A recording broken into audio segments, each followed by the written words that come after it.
അപ്പോൾ ഇന്ന് നമ്മുടെ നാട്ടിലെ സുഖവാസമൊക്കെ കഴിഞ്ഞ് we are going back to Bangalore. പോകാൻ ഒട്ടും താല്പര്യമില്ല. നമ്മുടെ നാടും വീടും ഫാമിലി ഫുഡ് അതൊക്കെ വിട്ട് ആർക്കാ പോകാൻ തോന്നുന്നല്ലേ? ഞങ്ങൾക്ക് എല്ലാവർക്കും വോമിറ്റിംഗ് ടെൻഡൻസി ഉണ്ടായതുകൊണ്ട് നോൺ എ സി ബസ്സാണ് കംഫർട്ടബിൾ. ആദ്യമൊക്കെ ഫാമിലിയെ വിട്ട് പോകുമ്പോൾ കടൽ പോലെ കരയായിരുന്നു. ഇപ്പോൾ കുറേയൊക്കെ ടോളറേറ്റ് ചെയ്യാൻ പറ്റുന്നുണ്ട്. അങ്ങനെ നമ്മൾ ബാംഗ്ലൂർ ഇറങ്ങി. നമ്മളെക്കാളുണ്ട് നമ്മളുടെ ലഗേജ്. അങ്ങനെ ഊബറൊക്കെ വിളിച്ച് കോളേജിലേക്ക് പോവുകയാണ്. ട്രാഫിക് ഒരു രക്ഷയില്ല. ഹോസ്റ്റലൊക്കെ എത്തി എല്ലാവരും നല്ല ടയേർഡായി. പിന്നെ നമ്മൾ ഫുഡൊക്കെ കഴിച്ച് പിന്നെ വൃത്തിയാക്കൽ തുടങ്ങി.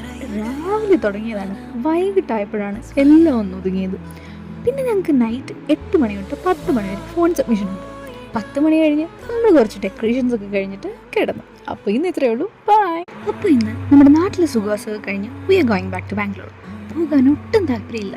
നമ്മുടെ നാടും വീടും ഫാമിലി ഫുഡ് അതൊക്കെ വിട്ട് ആർക്കാ പോകാൻ തോന്നുന്നല്ലേ? ഞങ്ങൾക്ക് എല്ലാവർക്കും വോമിറ്റിംഗ് ടെൻഡൻസി ഉണ്ടായതുകൊണ്ട് നോൺ എ സി ബസ്സാണ് കംഫർട്ടബിൾ. ആദ്യമൊക്കെ ഫാമിലിയെ വിട്ട് പോകുമ്പോൾ കടൽ പോലെ കരയായിരുന്നു. ഇപ്പോൾ കുറേയൊക്കെ ടോളറേറ്റ് ചെയ്യാൻ പറ്റുന്നുണ്ട്. അങ്ങനെ നമ്മൾ ബാംഗ്ലൂർ ഇറങ്ങി. നമ്മളെക്കാളുണ്ട് നമ്മളുടെ ലഗേജ്. അങ്ങനെ ഊബറൊക്കെ വിളിച്ച് കോളേജിലേക്ക് പോവുകയാണ്. ട്രാഫിക് ഒരു രക്ഷയില്ല. ഹോസ്റ്റലൊക്കെ എത്തി എല്ലാവരും നല്ല ടയേർഡായി. പിന്നെ നമ്മൾ ഫുഡൊക്കെ കഴിച്ച് പിന്നെ വൃത്തിയാക്കൽ തുടങ്ങി. രാവിലെ തുടങ്ങിയതാണ്, വൈകിട്ടായപ്പോഴാണ് എല്ലാം ഒന്ന് ഒതുങ്ങിയത്. പിന്നെ ഞങ്ങൾക്ക് നൈറ്റ് 8 മണി തൊട്ട് 10 മണി വരെ ഫോൺ സബ്മിഷൻ ഉണ്ട്.